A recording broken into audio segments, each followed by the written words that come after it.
안녕하십니까. 2016년 정기기사 2회 2과목 전력공학 문제풀이를 시작하도록 하겠습니다. 자, 21번부터 보시면 되겠죠. 21번. 문제 21번을 보도록 하겠습니다. 자, 21번. 삼상삼선식 송전선로의 성간거리가 50, 60, 70cm인 경우 기하학적 평균거리를 구하시오 그랬습니다. 기하학적 평균거리 우리가 D-라고 하겠습니다. D-를 구하시오. D-를 구하는 방법은 자, 한번 하나씩 좀 살펴볼까요? 우리가 일직선으로 일직선 배치가 되어 있다. 전선이 R상, S상, T상이 일직선으로 배치되어 있다. 그러면 성간거리를 D라고 할까요? D, 얘는 2배의 D가 되겠죠. 이렇게 됐을 때 우리가 예를 들어서 D-를 한번 구해봐라 그러면 가상입니다. D-는 이렇게 구하는 거죠. 3승근의 루트 D 곱하기 2D가 되겠죠. 2D가 됩니다. 그럼 D가 3승으로 빠져나올 수 있으니까 뭐만 남는다? 3승근의 루트 2는 제자리에 남아있고 D만 밖으로 이렇게 빠져나와서 D-를 구할 수 있네요. 그죠? 삼각형 배열을 볼까요? 삼각형. 정삼각형 배열을 보겠습니다. 삼각형 배열이 됐다. R상, S상, T상의 배열이 등가성간거리가 다 똑같다. D-를 구해라. D- 구해라. 그럼 얘는 어떻게 구하면 될까요? 3승근의 루트 D 곱하기 D다. 3승근의 D가 같이 있으니 다 빠져나와 버리면 뭐가 되는 게 결국 D가 되는 거죠? 네, D가 됩니다. 자, 그 다음에 다른 경우 비정삼각형 배치를 보겠습니다. 비정삼각형. 선을 이렇게 배치했다.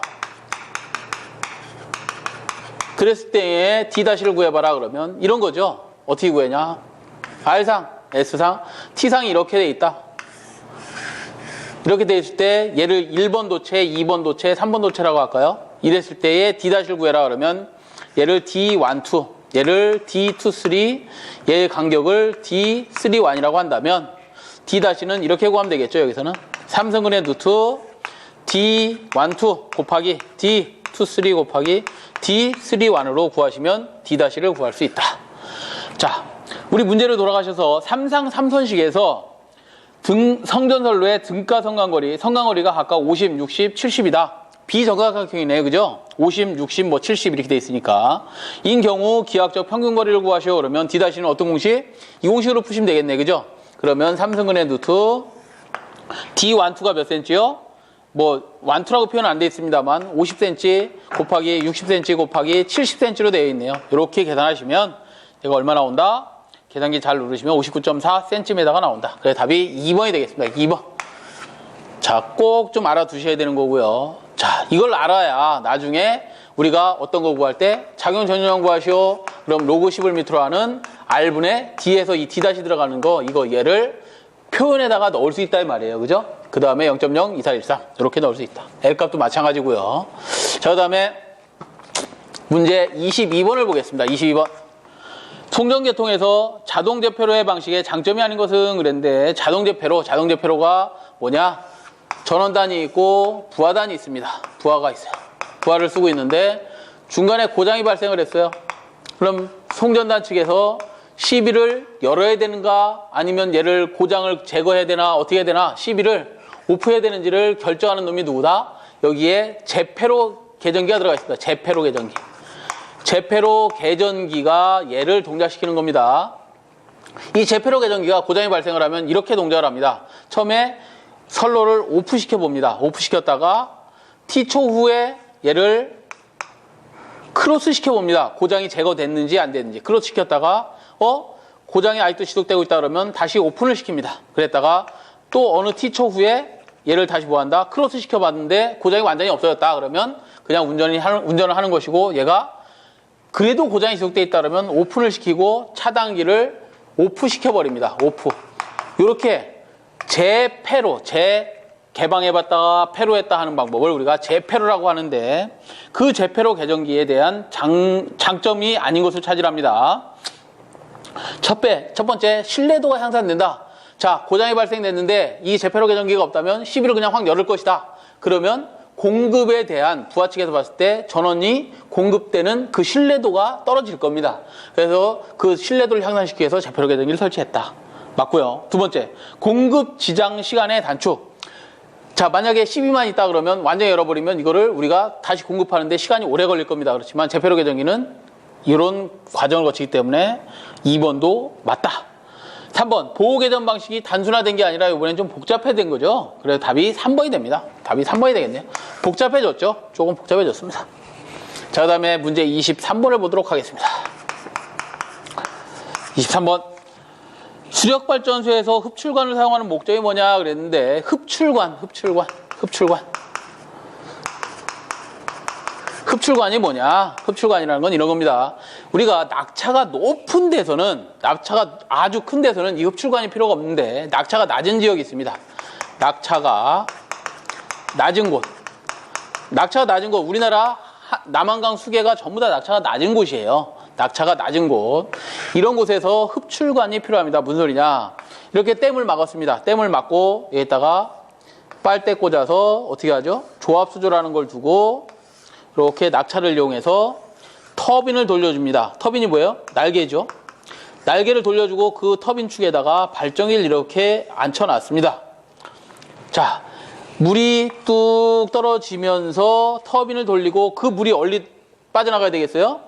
방수로가 있어야 되겠죠? 물이 빠져나가는 이 방수로가 있을 겁니다. 이 방수로가 있는데, 이 방수로에 빠져나가는 이 물에 낙차도, 여기 압력이 꽉 차 있으면, 여기에 압력이 꽉 차서 물이 충만해 있으면, 이것도 이 파이프와 같은 낙차로다 플러스가 되는 겁니다. 그래서 유효 낙차를 더 크게 하려고 여기다가 뭘 설치한다? 흡출관을 설치합니다. 근데 낙차가 큰 데 가면 사실 이게 별로 필요가 없죠. 흡출관의 높이가 7m, 8m 정도밖에 안 되기 때문에 사실은 뭐 10.33m까지 1기압까지 사용할 수 있습니다만, 이렇게 사용하면 여기에 물이 충만하지 못하고 구멍이 생기는, 이렇게 어떤 빈 공간이 생겨버리면 오히려 효율을 떨어뜨리기 때문에 10.33m까지는 높여놓지 않고요. 약 7m에서 뭐 8m 정도를 우리나라는 사용하고 있습니다. 이걸 우리가 흡출관이라고 한다. 그래서 유효낙차를 높여주려고 사용하는 것이다. 그래서 답이 2번에 있네요. 유효낙차를 늘리기 위해서. 자, 그랬고요. 문제 24번을 보도록 하겠습니다. 초고압 송전선로에 단도체 대신 복도체를 사용하는 경우 틀린 것은 그랬는데요. 단도체라는 게 뭐예요? 송전탑이 있으면 송전탑에 우리 애자를 설치하고 애자에 전선이 이렇게 한 가닥이 물려 있으면 얘가 단도체가 되는 거고요. 얘를 송전철탑에 애자를 이용해서 여기다가 예를 들어서 이렇게 스페이스를 설치해서 여기다가 전선을 4가닥을 이렇게 보낸다. 4가닥. 이렇게 보낸다. 그러면 얘는 뭐가 되는 거야? 얘는 사도체가 되는 거죠. 사도체. 이렇게 사도체가 됩니다. 이런 것들, 이도체를 우리가 복도체, 복복자 써서, 복복자가 아니에요. 이중복자 써서 얘가 복도체가, 두도체를 하면 복도체가 되는 거고, 이렇게 여러 가닥을 하면 복도체가 되는 거죠. 복도체. 또는 다도체가 되는 겁니다. 다도체. 6가닥까지 우리나라는 사용하고 있어요. 우리 3, 4, 5, 154 같은 경우는 예전에 154 같은 경우는 도체 한 가닥을 사용했고, 3, 4, 5는 지금 4가닥을 사용하고 있고, 765는 6가닥을 사용하고 있습니다. 이걸 우리가 복도체, 다도체라고 하는데, 이렇게 되면 어떤 장점이 생깁니다. 그 장점이 뭐냐? 장점이 뭐냐면, 우리 단도체를 사용했을 때보다 전선이 표면적으로 봤을 때 굵어졌잖아요. 그죠? 굵어진 거죠. 한 가해를 6개로 쪼개고 4개로 쪼갰으니까 얘는 표면적으로 전선이 굵어집니다. 전선이 굵어지면 코로나를 일으키는 코로나 발생 전압이 상당히 높아집니다. 왜? 얘가 24.3 M0 M1의 델 D 로그 11m로 하는 R분의 D만큼 코로나 발생 전압이 커집니다. 누구 때문에? 예. 전선의 지름이 커졌기 때문에 코로나가 발생하는 전압이 너무 높아집니다. 그러니까 우리가 코로나가 잘 일어난다, 안 일어난다? 잘 발생하지 않을 겁니다. 그래서 복도체를 사용하면 코로나가 발생하지 않는다. 이런 장점들 때문에 우리가 복도체를 사용하고 있는데 한번 보기를 보죠. 단도체 대신 복도체를 사용하는 경우 틀린 것은 그랬는데 1번부터 좀 보시면 전선의 작용 인덕턴스를 감소시킨다. 예, 맞습니다. 복도체를 사용하면 인덕턴스가 감소됩니다. 왜 그러냐면 L은 n분의 0.05 플러스 0.4605 로그 11m라는 r분의 d에서 등가 반지름이 커졌고 도체 수가 많아졌으니 당연히 L값은 작아집니다. 우리 C를 볼까요? C. 이번에는 선로의 작용 전류량이 증가된다 그랬는데 증가됩니다. 어떻게 증가되느냐? C라는 놈은 로그 11m라는 R분의 D분의 0.02413 마이크로페로파 킬로메타라고 그랬는데 반지름이 커지면 전체적으로 얘는 뭐가 되는 거죠? 작아지겠지. 얘가 작아지면 얘는 어떻게 되는 거예요? 정전율량은 커집니다. 그죠? 정전율량이 증가하고 L은 감소합니다. 3번은 전선 표면의 전위 경도를 저감시킨다 그랬는데 전위 경도가 뭐냐면 이렇게 뾰족한 부분, 전선이 이렇게 돼 있다. 예를 들어 바늘로 다 표현을 하면 이 뾰족한 부분에 전위가 집중이 됩니다. 집중이 되면 전개의 세기가 커져서 여기서 코로나가 발생을 하겠죠. 그렇지만 복도체를 사용하면 전선이 표면적으로 굵어졌다 그랬으니까 이렇게 굵어지면 여기서 코로나가 잘 발생한다 안 한다? 이런 데는 전위가 작아진 겁니다. 작아진다.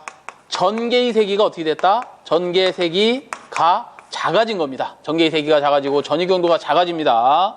자, 그래서 3번 보시면 전선의 표면에 전위 경도를 저감시킬 수 있다. 왜? 복도체를 사용하니까. 단초체 사용할 때보단 복도체 사용하는 게 전위 경도가 작아지고요. 4번 코로나 인계 전압이 저감된다. 코로나 인계 전압은 방금 전에 어떻게 된다 그랬지? 커진다 그랬죠. 코로나가 잘 발생하지 않는다. 코로나 개시 전압, 코로나 인계 전압이 대단히 커져서 코로나가 발생하지 않습니다. 그래서 답이 4번이 되겠네. 그죠? 4번이 됩니다.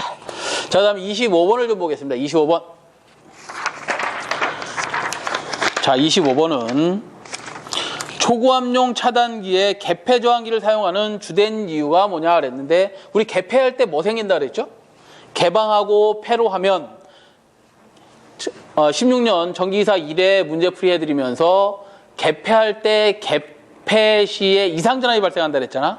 그 이상전압을 발생하는 것을 억제시켜주기 위해서 개폐 저항기라는 걸 차단기에 설치해주면 이상전압이 작아집니다. 그래서 답이 3번에 보면 초고압 차단기에 개폐 전기를 사용하는 주된 이유 이상전압이 억제된다. 그래서 답이 3번이 되겠습니다. 3번. 문제 25번은 답이 3번이 되겠다. 자, 문제 26번을 좀 보죠. 26번. 자, 26번은 풀이가 틀렸습니다. 풀이가 틀렸어요. 그래서 수정을 하겠습니다. 송전단 전압이 66kV이고 송전단 측, 송전단이라고 하겠습니다.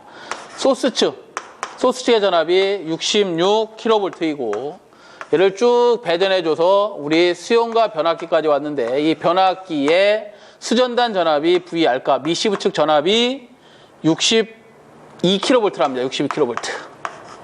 여기에 부하를 전부하 걸었을 때 전압은 얼마겠어요? 전부하 걸었을 때 전압이 얘가 62kV라는 거죠. 전부하를 걸었을 때 62kV다. 자, 여기에 부하를 쓰다가 부하를 다 꺼버렸습니다. 그럼 무부하 상태가 된 거지. 무부하 상태의 전압은 얼마라는 거예요? 63.5kV라고 문제에서 주어졌네요. 자, 우리가 전압을 송전해주고 수전해줄 때 요 사이에서 뭐가 발생을 하죠? 선로의 임피던스 때문에 부하 전류를 사용하면 그만큼 전압의 강화가 일어납니다. 그 전압 강화율을 100분율로 나타낸 게 뭐예요? 여기에 전압 강화율이 되겠죠. 전압 강화율. 전압 강화율은 그래서 뭐야? 공식이 수전단 전압을 100%로 봤을 때 뭐예요? 송전단 전압 마이너스 수전단 전압의 차를 나타낸 것을 우리가 전압 강화율이라고 하고, 전압 변동은 뭐냐? 전압 변동이라는 놈은 부하를 최대로 쓸 때와 부하를 완전히 껐을 때 무부하 상태의 전압의 변동이 생기겠죠? 부하를 완전히 꺼버리면 전압이 좀 올라간다 그랬습니다. 그 전압이 올라간 게 뭐예요? 어이구, 죄송합니다. 여기가 V2 제로가 되겠죠? 무부하 시 전압, 오픈 시의 전압. 그 무부하 시 전압이 63.5kV가 된 것이고 얘가 전부하 전압이 62kV가 된 겁니다.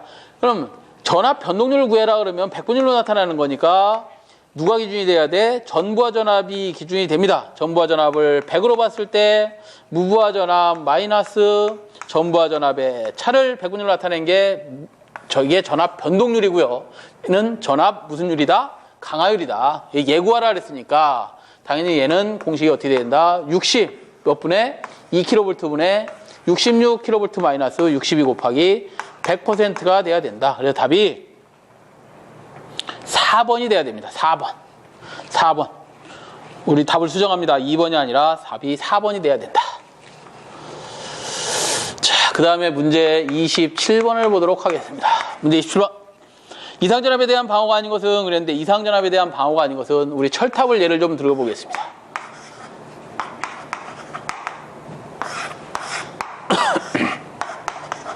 전선을 이렇게 가선해 놨어요. 전선을 가선해 놨는데 이상전압이 번개가 뽁 하고 우리 송전선로에 이렇게 쳤습니다. 그러면 송전선로가 단선이 돼버리든 어떤 고장을 발생시키는데 어떤 고장을 발생시키냐면 이상전압이 치면 큰 이상전압이 이렇게 상현주파 60Hz에 같이 포함이 돼서 이런 이상전압이 이렇게 애자 쪽으로 들어갈 겁니다. 그럼 애자의 공기의 절연을 파괴하면서 얘가 철탑을 통해서 대지로 다 뭐 하는 거예요?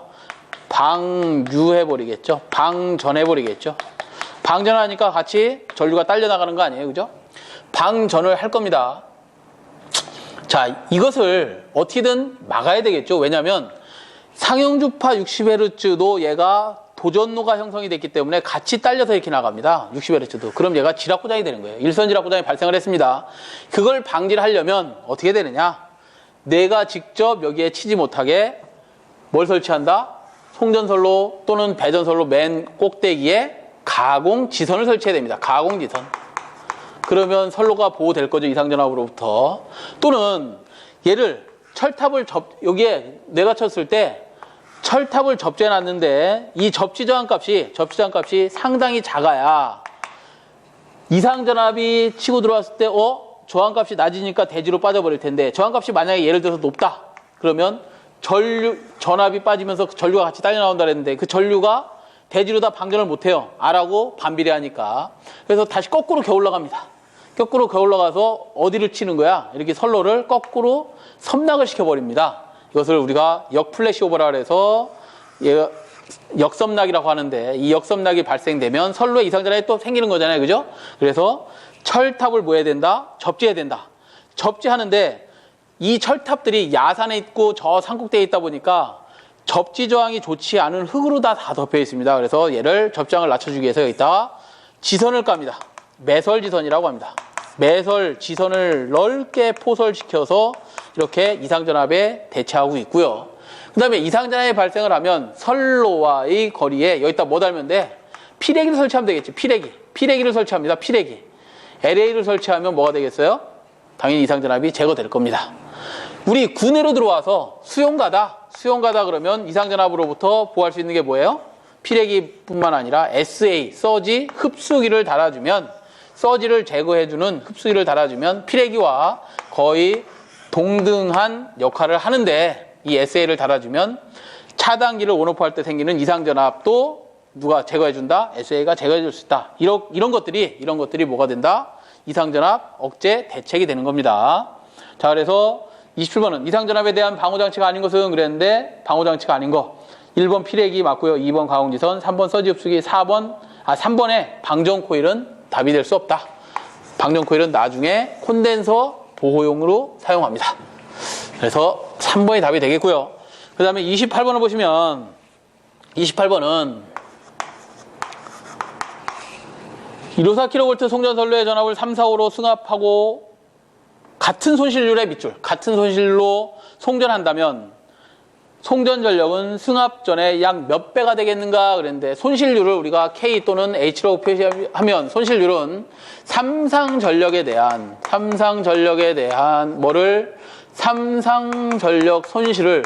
삼상전력 손실을 100분율로 나타나는 게 손실률입니다. 100분율로 나타나는 게 율이지, 율. 자, 이것을 보기 싫으니까 한번 100으로 나눠보겠습니다. 100으로 나누면 얘가 뭐가 되는 거냐? 얘가 퍼센트법에서 뭘로 바뀌냐? PU 단위로 바뀝니다. PU, per unit법. PU 단위로 바뀝니다. 그래서 100으로 나눠서 표기를 해보겠습니다. 자, 손실률을 뭘로 나타냈다? P로 나타냅니다. 그러면 삼상전략이라는 것은 루트 3 VI 코사인 세타라는 것은 여러분들 다 알고 계실 겁니다. 이거 알고서 지금 문제풀이 하시는 거잖아요. 그죠? 예, 정규반 시간에 다 했던 것이니까. 루트 3 VI 코사인 세타 분의 삼상전력 손실이라는 것은 3I 자승 R입니다. 그러면 I 하나씩 지워주면 결국 뭐가 남느냐? 루트 3 V 코사인 세타 분의 3I R이 남을 것이고, 얘를 분모 분자에다가 루트 3 V 코사인 세타, 루트 3 V 코사인 세타를 곱해주면 이거 어떻게 되죠?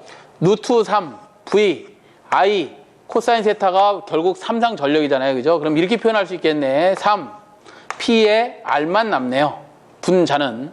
분모는 루트 3 곱하면 3이 되겠고요. 여기에 V가 2개, 코사인 자승 세타가 이렇게 남겠죠. 3, 3 지워주면 고로 전압을 2배로 승합하면 154에서 3, 4, 5로 승합하면 전력하고는 무슨 관계에 있는 거예요? 전압의 자승에 비례하는 관계에 있는 것이죠. 그래서 P는 이렇게 풀 수가 있겠네. 154kV를 얼마로 승합했다? 3, 4, 5로 승합한 거에 자승을 취해주면 우리가 송전 전력을 계산할 수 있는데, 이 송전 전력을 이걸 계산해 보면 4.9 얼마 나올 겁니다. 그래서 약 몇 배? 5배가 답이 됩니다. 5배. 그래서 답이 4번이 되겠죠. 4번. 조금 어려운 문제예요. 그러나 저 문제는 실기까지 갖고 가야 되기 때문에 반드시 알아두셔야 되는 공식이다. 자, 그 다음 29번을 좀 보죠. 29번. 자, 29번은 그림과 같이 정수가 서로 같은 평행 이외선 송전솔로의 사단의 정수 중 B에 해당하는 것은 그랬는데요. 문제 29번은 이런 얘기입니다. 최초에 한 가닥이었어. 송전선로가 이렇게 한 가닥 있었는데 얘를 단도체가 아닌 복도체로 바꿨답니다. 이렇게 A상을 한도체에서 몇 도체로 바꿨다고요? 1도체에서 A상을 2도체로 이렇게 바꿨답니다. 복도체를 사용했다 이 말이죠. 그럴 경우에 A정수, B정수, C정수, D정수를 구해라 그랬는데, A정수는 무슨 정수예요? A는 여러분들 알고 계신다고 보고, A정수는 전압비죠. 전압비. D정수는 우리가 전류비라고 합니다. 전류비. 그 다음 B정수, 어떤 사단자 정수를 나타낼 때 B정수는 우리가 임피던스비라고 합니다. 임피던스비. C정수는 어드미턴스비입니다. 아마도 회로이론 시간, 전력공학 시간에 당연히 A는 뭐고 B는 뭐고 C는 뭐고 D는 뭐고 배웠을 겁니다. 여기서 전압비라든가 전류비는 우리가 송전단에서 전압을 인가했다. 그럼 수전단의 전압은 어떻게 변하는데? 이걸 물어보는데, 전압이나 전류는 그 값이 변하지 않습니다. 변하지 않다. IS라든가 IR 값은 변하지 않는다. 항상 1이다. 그러나 임피던스는 저항이 한 개 있던 저항이 2개로 같은 저항으로 분류돼 버리면 얘가 2분의 1로 줄어드는 거죠. 한 선로에 걸리는 저항값이 2분의 1로 줄어듭니다. 어드미턴스에서도 C값과 G값이 있는데, C값과 G값이 있죠. 어드미턴스 Y는 C 플러스 J의 오메가 C 플러스 J의 뭐가 되죠? G가 되는 거죠. G를 우리가 서셉턴스 B라고 표현했었습니다. 그죠? 이렇게 표현을 했었을 겁니다. C 플러스 J의 B로 표현을 하는데, 얘들은 어떻게 되느냐? C값은 저렇게 선로가 단도체에서 복도체로 바뀌어버리면 2배가 됩니다. 2배. 이거는 정규 시간에 좀 여러분들이 공부를 많이 하셔야 되는 부분이기 때문에 그냥 이렇게 외워두시기로 하겠습니다. 그래서 임피던스 B는 2분의 1이 되고 어드미턴스 B는 2배가 된다. 만약에 2도체로 가던 것이 한도체로 바뀌었다면 어떻게 될까요? 그때 A정수는 2도체에서 한도체로 바뀌어버리면 A정수는 어떻게 될까? 전압비는 변하지 않는다 그랬으니까 1. B정수는 어떻게 될까요? 얘가 2배가 되는 것이고, C정수는 얘가 2배, 단도체에서 복도체로 갔을 때는 2배가 되지만 복도체에서 단도체로 갈 때는 몇 배가 되는 거예요? 2분의 C가 되는 거죠. 그 다음에 D정수는 어떻게 된다? 전류비는 그대로 1이다. 그래서 지금 이 문제는 어떤 걸 물어본 거예요? 단도체에서 복도체로 갔을 때 현상을 물어본 겁니다. 자, 요거는 지우기로 하고 이렇게 된다. 그래서 임피던스 B가 2분의 B1이 되는 거죠. 그래서 답이 비정수에 대해서 물어봤으니까 3번이 되겠네, 3번. 꼭 기억해 두셔야 되는 문제고요. 시험에 출제 자주 됩니다. 그 다음에 문제 30번을 보겠습니다. 30번. 방향성을 갖지 않는 계정기는 그랬는데, 방향성을 갖지 않는 계정기는, 대표적인 방향성을 갖지 않는 계정기가 OCR 계정기입니다. OCR 계정기는 오버, 커런트 딜레이, 오버됐든, 커런트 전류, 계정기 딜레이. 그래서 과전류 계전기라고 부르는 얘는 방향성이 없습니다. 그냥 전류가 크게 들어오면 동작하고 전류가 낮게 들어오면 동작하지 않는 그런 계전기가 됩니다. 무슨 소리냐? 이렇게 차단기를 달아놓고 여기에 계전기를, CT를 이용해서 여기에 OCR 계전기를 이렇게 설치해 놓고 여기에 부하를 이렇게 연결해 쓰다가 부하에 단락고장이 발생을 하거나 부하가 과부하가 되면 CT가 전류를 이렇게 토스해줍니다. 1차 측의 전류를 2차 측으로 토스를 해줍니다. 그러면 OCR 계전기가 내가 세팅해놓은 5A보다 높은 게 들어왔다. 그러면 동작하는 것이고 5A보다 낮게 들어와 있다. 그러면 동작하지 않는 계전기가 OCR 계전기, 과전류 계전기의 대표적입니다. 이런 방향성이 없는 계전기, 방향성을 갖지 않는 계전기를 찾으시오 그랬는데 답이 2번이 되겠습니다. 2번. 자, 그 다음에 문제 31번을 보도록 하죠. 31번. 성전계통에서 일선지락 시 유도장애가 가장 적은 중성점 접지 방식은 그랬는데 우리가 접지 방식은 크게 4가지로 구분을 하죠. 송전선로를 접지할 때 접지 방식 크게 4가지로 구분을 합니다.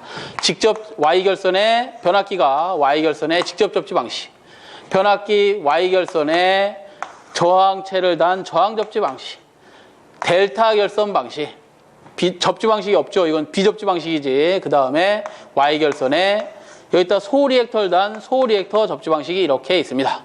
자, 이렇게 운전을 하고 있는데 여기에 고장이 발생을 했답니다. 고장. 일선지락 고장이 발생을 했다. 그러면 전류값, 일선지락 전류가 흐를 텐데 그 전류값이 가장 큰 게 누구냐? 전류를 흐를 수 있을 때 얘가 흐르는 전류가 3I0만큼 대단히 큰 전류가 흐릅니다. 직접 접지 방식에선. 저항체가 없기 때문에 직접 접지 방식이기 때문에 얘는 뭐예요? 변압기에 어떤 영향을 대단히 크게 줄 겁니다. 그래서 지락 전류가 대단히 큰 것이 이것이다. 그 다음 저항 접지 방식은 지락 고장이 발생을 하면 이 저항 때문에 지락 전류가 약간 제한을 받겠죠? 제한을 받습니다. 그래서 얘는 중간 정도가 될 거고요. 그 다음에 비접지 방식에서 예를 들어서 한 선이 지락됐다. 그럼 그 지락 전류가 타고 올라갈 데가 없잖아요. 그죠? 접지가 없으니까. 그럼 뭘 타고 올라가느냐? 여기에 대지와 충전되고 있는 C값을 타고 올라갑니다. 이렇게 C값. A상 거, B상 거, C상 거. 이렇게 타고 올라갑니다. 이 타고 올라가는데 전선으로 연결된 것보다는 어떤 공간을 타고 가기 때문에 당연히 얘는 값이 작겠죠. 지락 전류가. 자, 소리액터 접지 방식에서 예를 들어서 지락 고장이 발생을 했는데 여긴 리액터라는 건 뭐냐면 저항체입니다. 완전히 대단히 큰 저항체입니다. 그렇기 때문에 지락 전류가 가장 작습니다. 가장 작은 방식이 누구다? 요 소리액터 접지 방식이다. 이 지락 전류의 크기에 따라서 옆에 통신선이 있었다면 영향을 줍니다. 왜? 전류가 흐르면 암페어의 오른나서 법칙에 의해서 자장이 형성되고 자장권 안에 통신선이 있다면 여기에 뭐가? 전압이 유기가 되겠죠. 걔를 우리가 전자유도전압이라고 하는데 그 전자유도전압은 제2의 오메가 M L의 3I0만큼 큰 전류가 흐르면 전자유도 현상을 일으킵니다. 그렇기 때문에 얘가 이 지락 전류가 3I0가 가장 큰 놈이 누구라 그랬어? 직접 접지 방식이니까 얘가 가장 큰 영향을 줄 거고요. 저 전류값이 가장 적은 게 누구라고요? 얘다 보니 유도장애를 일으키는 놈은 가장 적게 일으키는 놈은 누구다? 소리액터 접지 방식이다. 그래서 문제를 다시 돌아가 보시면 송전계통 일선지락 시 유도장애를 가장 적게 일으키는 접지 방식은 그랬습니다. 누구겠어요? 당연히 소리액터 접지 방식이 되겠죠. 그래서 답이 4번이 되는 겁니다. 4번. 답이 4번이 되겠고요. 여기서 한 가지 꼭 좀 알아두셔야 될 게 만약에 한 상이 지락됐을 때 이건 건전한 상이잖아. 그죠? 건전한 상입니다. 이렇게 건전한 상들에 대해서 전위를 상승시켜 버립니다. 고장상은 당연히 0V로 가는 것이고요. 왜? 대지에 지락이 됐으니까 0V로 가지만 나머지 건전한 상들은 어떻게 될 거냐? 나머지 건전한상이 전압이 가장 높게 뜨는 건 뭐고 낮게 뜨는 건 뭐냐 알아보면 전위 상승이라고 하겠습니다. 전위 상승. 전위 상승값은 직접 접지 방식이 가장 낮습니다. 전위 상승 가장 낮은 게 누구라고요? 직접 접지 방식. 그 다음에 저항 접지 방식은 약 중간쯤 되고요. 그 다음에 델타 비접지 방식 같은 경우는 루트 300까지 뜹니다. 소리액터 접지 방식은 얘가 지락됐을 때 건전한 상의 전위 상승이 루트 300 이상이 발생을 합니다. 그래서 세 가지는 꼭 알아두십시오. 문제가 얘를 물어볼 때 있고 얘를 물어볼 때 있고 얘를 물어볼 때가 있습니다. 반드시 알아두셔야 되는 문제입니다. 체크해 놓으시고 이거는 실기시험 볼 때, 필기시험 볼 때 꼭 기억하고 가야 되겠다라고 하셔야 되는 문제 중에 하나입니다. 그 다음 32번을 보겠습니다. 자, 32번은 여러분들이 보기를 좀 읽어보시고 잘 연구를 좀 해보셔야 되는 문제 중에 하나입니다. 이걸 다 설명해 드릴 수가 없어요. 굉장히 심오한 문제입니다. 그렇기 때문에 32번은 3번만 좀 알려드리겠습니다. 답 3번만. 투수라인 3상 4선식 중성선 다중접지의 특성에 대한 내용으로 틀린 것은 그랬습니다. 우리나라 배전선로가 우리 완금을 쳐다보고 여기에 애자를 이렇게 보면 한 가닥, 두 가닥, 세 가닥이 있고 이렇게 가운데쯤에 넥이라는 걸 걸어서 이렇게 중성선을 보내고 있어요. 얘가 R상, S상, T상입니다. 이게 우리가 3상이 갖고 수연단까지는 뉴트럴까지 와 있는 3상, 얘를 4선식이라고 하는데 얘들은 전주마다 이렇게 접지를 해놨습니다. 다음 전주에도 똑같이 해놨겠죠? 이렇게 중성선을 접지해놨습니다.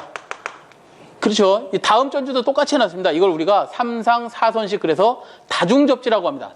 계속해서 접지했다 그래서 다중접지 방식이라고 하는데 이 방식의 특성 중 잘못된 것을 찾으시오 그랬는데 3번에 보시면 각상에 접속된 부하가 불평일 때도 불완전 일선 지락 고장의 검출 감도가 상당히 예민해지지 않습니다. 지락 보호가 곤란합니다. 지락이 되면 보호가 곤란이 된다. 그래서 답이 3번이 됩니다. 이거는 여러분들이 공부를 좀 깊이 하셔야지만 이해할 수 있는 문제이기 때문에 이것은 문제풀이에서는 알려드릴 수가 없겠습니다. 죄송합니다. 자, 그 다음에 33번을 좀 보자. 문제 33번. 자, 154kV 2회선 선로가 있다.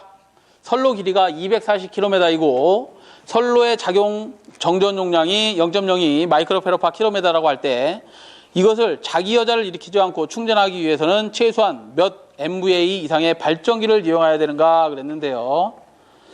참 어려운 문제를 냈습니다. 자, 한번 같이 보죠. 자, 우선 발전기의 충전 용량을 구하려면 충전 용량은 이게 몇 번 문제죠? 문제 33번. 충전 용량을 구하는 공식은 세 가닥 3상에 대한 전압을 인가하고 여기에 충전 전류가 이렇게 곱해지면 콘덴서에, 그러니까 3상 콘덴서 역할을 하는, 왜냐하면 선로가 이렇게 있다면 대지와 항상 얘들은 충전이 됩니다. 이렇게 C에 의해서 정전 용량에 의해서 항상 여기에 어떤 전류를 충전시켜 줍니다. 그래서 어드미턴스 성분 중에서는 우리가 아까 뭐가 있다 그랬냐면 C 성분하고 또 뭐가 있다 그랬어요? 제2의 B성분이 있다 그랬잖아. 그죠? 얘네 B성분, C성분이나 B성분, 콘덕턴스나 정전용량 성분은 선로의 전류가 잘 흐를 수 있게 하는 역할을 하는 것이고, 이 직렬 임피던스라는 놈은 R 플러스 제2의 X값이 있는데 얘들은 전류가 흐르는 것을 방해하는 성질을 갖고 있습니다. 그래서 선로와 대지 간에 얘들이 C는 병렬로 연결되어 있기 때문에 전류를 잘 흐르게 해줍니다. 그 전류를 우리가 뭐라고 하냐면 충전전류라고 합니다. 이 충전전류와 각 상의 A상, B상, C상의 3 곱하기 전압에 대해서 서로 충전하고 있는데 그 충전 용량을 구해봐라 이 말이에요. 그 충전 용량을 구하는 공식이 저렇게 된다. 우리 이거하고 똑같습니다. 우리 단상 전력이다 그러면 전압에다가 뭐 곱한 거죠? 전류 I 곱한 거죠? 근데 이게 3상이다. 3상 전력을 구해라 그러면 3상 전력은 어떻게 구하죠? 3 곱하기 세 가닥의 전압을 가하고 여기에 흐르는 전류를 곱해주면 얘가 3상 전력이 되는 거잖아. 그죠? 자, 이걸 풀이해보면 이렇게, 여러분들 이렇게 풀이했잖아. 3에다가 상전압을 뭘로? 상전압을 구하려면 누수 3분의 성간전압을 누수 3으로 나눠준 거잖아. 그죠? 여기에다가 전류 I 곱해야 삼상 전력이 구해진다. 보기 싫으니까 어떻게 한 거야? 분모 분자에다 누트 3을 곱하면 얘가 뭐가 되는 거예요? 누트 3 곱하면 3이 되니까 결국 남는 건 뭐야? 누트 3 VI만 남은 거잖아요. 그죠? 여기다가 교류다 그러면 역률이 관계되는 것이고 직류다 그러면 이런 게 다 필요 없는 거잖아요. 그죠? 예, 그래서 누트 3 VI가 나온 것이다. 똑같은 맥락이다 이거예요. 그래서 삼상에 충전되는 충전 용량을 구해봐라 그러면 3에다가 2 곱하기 얘 전류 충전 전류 I는 오메가 C2입니다. C2 값이다. 이것을 다시 써보면 3 오메가 C2의 자승으로 구할 수 있더라. 이렇게 보시면 되겠고요. 여기에 보시면 우리가 3 곱하기 오메가 전기 각주파수 2파이 F에다가 C는 얘가 작용 정전 용량 C를 곱한 겁니다. C가 얼마가 주어졌냐면 이 문제에서는 0.02 마이크로페럿이 주어졌죠. 0.02 마이크로페럿이 주어졌으니 얘를 기본 단위로 다 바꿔줘 버리면 여기다 나중에 10의 마이너스 몇 승만 해주면 된다. 6승을 곱해주면 되는 것이고 저 상전압은 자승이라는데 우리가 154kV, 뭐 345kV, 765kV 이렇게 주어지는 것은 다 무슨 전압이에요? 그냥 성간전압이죠. 그 성간전압을 상전압으로 바꿔줘야 되니까 누트 3분의 뭘로 나눠주는 거야? 성간전압을 나눠주려면 누트 3분의 상전압으로 바꾸는 겁니다. 154kV라 했으니까 154 곱하기 기본 단위 000. 얘는 154kV를 기본 단위 볼트로 바꿔주려면 154 000 10의 3성을 곱해줘야 되겠죠. 에다가 선로 길이가 주어졌으니까 선로 길이 L을 곱해주면 되겠죠. 선로 길이 L 몇 킬로미터 주어졌어요? 240km 주어진 거 곱해줘야 되겠지. 왜 그래요? 이 C라는 놈이 단위가 뭐였어? 마이크로페럿파 1km당 킬로미터당 값이었으니까 240km 주었으면 240을 곱해줘야 되겠죠. 자, 이렇게 곱해준 거에다가 뭘 또 곱해야 돼요? 단위를 뭘로 구하라 그랬어? MVA로 구하라 그랬잖아요. 그죠? 이리고 기본 단위로 바꿔줬다 그러면 우리가 얘가 단위가 볼트 암페어를 구했을 건데 기본 단위를 구했는데 여기다가 MVA로 구하랍니다. 그러면 여기다 몇을 곱해줘야 돼? 10에 마이너스 6승을 또 이렇게 곱해줘야지만 그 값을 계산해낼 수 있는 거죠. 이렇게 계산해낼 수 있다. 그래서 계산한 값이 얼마가 나왔냐? 42.92 MVA가 나왔습니다. 92 MVA를 구했으니까 QC 값이 42.92 MVA가 나왔는데 저 값을 가지고 발전기를 충전할 거냐? 그렇지 않다 그랬죠. 여기에 보면 선로가 2회선이 있다 그랬잖아. 그죠? 2회선이 있으니까 여기다 곱하기 2를 해서 발전기의 충전 용량을 구해주는 것입니다. 저기 곱하기 2 했더니 그가 얼마예요? 86 MVA가 되더라. 그래서 답이 2번이 되겠네. 2번이 답이 되더라. 이렇게 구하시는 거다. 상당히 좀 어려운 문제죠. 여러 가지를 알아야 됩니다. 문제 34번을 좀 볼까요? 문제 34번을 보시면 선로의 전압 강화 보상기 LDC 라인 드롭 컴펜세이터에 대해서 설명하시오 그랬는데 옳은 것은 그랬는데 3번이 답이 됩니다. 선로의 전압 강화를 고려해서 모선 전압을 조정하는 것을 우리가 LDC 라인 드롭이 생겼습니다. 전압이 드롭이 생긴 것을 컴펜세이터 보상해주는 기기가 뭐냐? LDC다. 그래서 답이 3번이 됩니다. 이거는 알아두시고요. 문제 35번을 좀 보겠습니다. 자, 35번은 송전선로 현수 애자련 옆면 섬납과 가장 관계가 먼 것은 그랬는데요. 우리가 송전선로가 있으면 송전선로에 애자가 10개가 달려있든 20개가 달려있든 이렇게 달려고 전선을 이렇게 매달아 놨을 겁니다. 전선을 이렇게 가선을 해놓았는데 요거를 애자 1개, 2개, 3개, 4개, 5개, 6개, 7개, 8개, 10개까지 설치했다.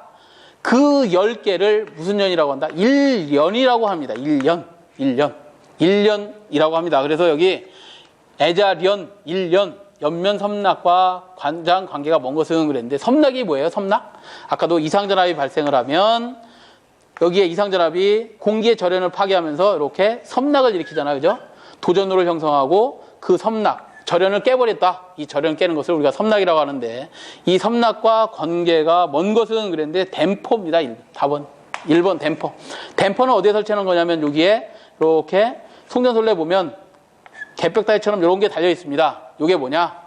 전선이 어떤 원인에 의해서 공진을 일으켜서 진동을 하면 그 진동을 잡아주는 게 뭐다? 댐퍼입니다. 댐퍼. 진동을 잡아주는 것이 얘는 섬낙에 대해서 잡아주는 놈이 아니다. 아까 이상전압이 발생을 하면 뭐 하라 그랬죠? 가공지선 설치하고 피레기 설치하고 매설지선을 설치해서 접시장 값을 낮춰주고 이렇게 하라 그랬잖아요. 그죠? 그래서 답이 1번이 되겠고요. 그 다음에 문제 36번을 보겠습니다. 문제 36번. 문제 36번은 유연학차가 100m. 자, 이런 저수지가 있답니다. 이런 저수지에서 발전을 하겠답니다. 자, 물이 이렇게 꽉 차 있어요. 이렇게 차 있는 상태에서 여기다 조합수조라는 걸 설치하고 낙차를 이용해서 터빈을 돌리고 여기다 발전기를 이렇게 돌립니다. 그러면 발전이 돼서 회전자를 돌리면 고정자 측으로 전류가 나가서 전압이 유기돼서 그 전압을 우리가 지금 사용하고 있는 겁니다. 이렇게 수용가 쪽으로. 자, 이렇게 사용하고 있는 상태에서 유연낙차 100m, 터빈 입구까지 요 낙차를 100m로 본답니다. 100m. 그 다음에 최대 사용유량, 여기에 물량 들어오는 것을 우리가 Q라고 하는데 물량을 예를 들어서 얼마? 20. 세제곱미터 세크라고 합니다. 세제곱미터. 세제곱미터가 뭐예요? 가로, 세로, 높이 곱하기 한 것이 최적이죠, 최적. 최적. 이 최적을 가로 1m, 세로 1m, 높이 1m 한 것이 세제곱미터당 이런 그릇 안에 초당 20이라는 물의 양을 쏟아 붓겠다라는 거잖아. 그죠? 그래, 유량이 이렇다. 인 발전소의 최대 출력은 약 몇 킬로와트인가 그랬는데 이 발전소에서 최대 출력 나가는 건 여기 발전기에서의 최대 출력을 구하라는 거죠. 터빈에서의 최대 출력을 구하라는 게 아니죠. 터빈 입구에서의 출력을 구하라는 게 아니죠. 얘는 이론 출력이라고 하고 얘는 터빈 출력, 얘는 발전기 출력이라고 하는데 발전기 출력은 어떻게 구하느냐. QH에다가 터빈에서의 소비되는 효율, 그 다음에 발전기에서의 효율을 곱해주면 됩니다. 그러면 발전기 출력을 구할 수 있어. 그러나 이 물이 떨어지는 중력 가속도가 곱해져야 되죠. 중력이 가해지는 그 중력값도 곱해줘야 되기 때문에 중력 가속도를 우리가 9.8을 이렇게 곱해줘야지만 발전기 출력을 구할 수 있습니다. 자, 그러면 이걸 전부 다 곱하면 9.8에다가 유량이 20, 그 다음에 높이가 100m, 효율이 터빈 효율하고 수차를 터빈이라고 합니다. 터바인하고 발전기의 효율을 다 곱한 게 0.85로 합니다. 이렇게 계산하면 걔가 얼마 나온다? 16,660kW가 생산이 되더라. 이렇게 구하시면 되겠습니다. 답이 2번이 되겠죠. 그 다음에 37번을 보시면 각 전력계통을 연계선으로 상호 연결하면 여러 가지 장점이 있다. 틀린 것을 찾으시오. 연계. 아까 뭐 한다? 계통을 A 변전소, B 변전소 서로 뭐 한다? 연계시킨다. 동그랗게 환상망을 만들겠다. 그게 연계입니다. 연계. 자, 37번은 이런 걸 연계라고 한다 그랬죠. 우리나라가 있습니다. 우리나라가 있으면 우리나라의 3, 4, 5망을 이렇게 연결해서 서로 환상망으로 이렇게 연계해 놨습니다. 연계. 여기가 안성이다, 뭐 태백이다, 뭐 어디 경상도다, 전라도다 이렇게 서산 쪽이다 이러면 이런 걸 전부 다 연계해 놓은 것을 우리가 연계선로라고 합니다. 연계. 이렇게 연계하면 좋은 점들이 있어서 연결했을 텐데 장점이 아닌 것을 찾으시오. 4번 해보지가 답이 있네요. 배후 전력이 크기 때문에 고장이 적으며 그 영향의 범위가 작아지는 게 아니라 고장이 발생을 하면 서로 연결해 놨기 때문에 고장 범위가 커지죠. 답이 4번이 되겠습니다. 4번. 자, 38번을 좀 보겠습니다. 38번. 삼상삼도의 송전선로에서 연가의 효과가 아닌 것은 그랬습니다. 연가가 뭐냐? 송전선로가 있습니다. 송전선로가 이렇게 있어요. 세상이 있는데 여긴 대지가 되겠죠? 여기 발전소에서 또는 뭐 A 변전소라고 하겠습니다. A 서브스테이션. 여기는 B 서브스테이션이 있어요. B 변전소가 있습니다. A 변전소와 B 변전소를 R상, S상, T상 거리가 예를 들어서 100km 정도 됩니다. 이렇게 연가하지 않고 그냥 연가라는 개념을 좀 이따 알려드릴 텐데 이렇게 R상, S상, T상을 대지로부터 항상 멀리, 대지로부터 중간, 대지로부터 항상 가깝게 이렇게 해놓으면 이 대지와는 뭐가 충전된다 그랬죠? C에 의해서 충전이 된다 그랬잖아. 어디에? 충전전류가 이렇게 흐를 겁니다. 충전전류가 이렇게 흐를 텐데 이 충전전류 값이 나중에 어떻게 될까요? 틀려지겠죠? 틀려지면 이 변전소에 와서 변전소가 Y결선되어 있다고 하면 각각의 전압이 다 틀려질 거 아니야. 전압이 틀려지면 전압의 차만큼 대지 0V라고 했으니 뭐가 생겨요? 전위에 차가 생기겠죠? 전위에 차가 생기면 여기에 고장전류처럼 전류가 흘러버린다 이 말이에요. 전류가 흘러버리면 그 전류에 의해서 통신선이 옆에 있다면 통신선에 유도장이 일으킨다고 말씀드렸잖아. 그죠? 이렇게 되기 때문에 얘들을 트랜스포지션, 변경을 시켜줍니다. 어떻게 변경을 시키느냐? 얘들을 세 단위로 잘라서 얘들 평형을 맞춰주는 겁니다. 평형. 무슨 소리냐? 맨 위에 A상을 맨 밑으로 한번 보냈다가 중간으로 보냈다가 그 다음에 B상을 맨 위로 보냈다가 그 다음에 맨 또 아래로도 보냈다가 C상을 중간으로 보냈다가 얘를 맨 위로도 보냈다가 이렇게 트랜스포지션 해주는 걸 우리가 연가라고 합니다. 이렇게 연가시켜주면 RLC 중에서 C와 G가 뭐가 된다? 평형이 됩니다. 병렬 어드미턴 성분이 평형이 되기 때문에 자, 이렇게 연가를 실시해 주는데 연가를 실시해 주는 효과가 아닌 것을 찾으랍니다. 답이 1번이 되겠네요. 1번. 자, 1번은 작용 정전 용량이 감소되는 것이 아니라 얘는 작용 정전 용량은 영향이 없습니다. 두 번째 보시면 각상의 임피던스가 평형이 됩니다. 임피던스가 평형이 되고 통신선의 유도장애가 감소를 하고 그 다음에 직렬 공진이 방지가 됩니다. 꼭 좀 외워두십시오. 작용 정량하고는 관계가 없다. 그래서 답이 1번이 되겠고요. 자, 39번을 보겠습니다.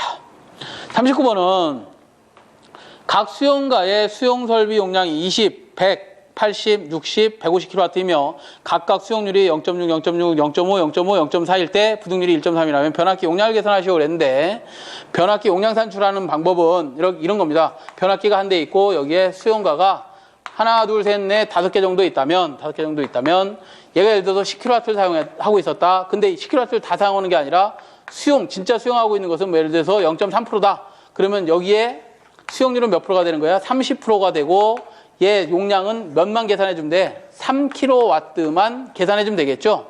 이 3kW에 맞춰서 여기도 마찬가지 얘도 10kW가 있다. 비수용가도 여기에 수용률은 40%다 그러면 4kW만 누가 수용하면 되는 거예요?